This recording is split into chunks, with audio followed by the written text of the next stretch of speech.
On dit souvent que le diable ne vient pas avec des cornes et une fourche, mais avec une voix d'ange et un parfum de rose.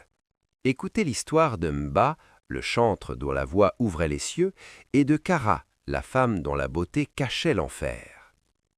Il était une fois, dans un village appelé Nlam, niché entre des collines verdoyantes, se trouvait une petite église en bois d'où s'échappaient chaque soir des mélodies qui semblaient toucher le trône de Dieu. Au cœur de cette louange se tenait Mba, un jeune chantre de 28 ans dont la voix possédait un éclat céleste.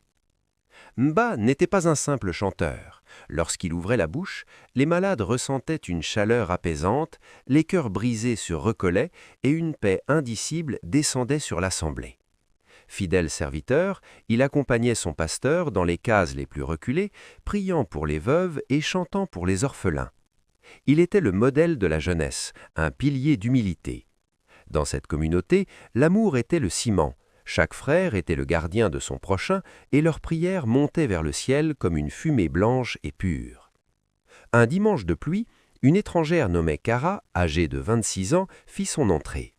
Elle possédait une beauté magnétique et une voix de cristal qui s'harmonisait étrangement bien avec celle de Mba. Dès son arrivée, ses yeux se fixèrent sur lui. Kara commença par des flatteries subtiles, puis par des invitations tardives, sous prétexte de travailler la voix. Mba résista longtemps, s'appuyant sur la prière. Mais Kara changea de tactique. Elle commença à murmurer à l'oreille des autres choristes, semant des graines de discorde. « Tu ne trouves pas que Mba prend trop de place? Savais-tu ce que le frère Untel a dit sur ta famille? » Petit à petit, le venin agit. Les cœurs s'obscurcirent. L'hypocrisie s'installa derrière les sourires de façade. Un soir de faiblesse, accablé par la solitude que créaient ces tensions, Mba céda au charme de Kara.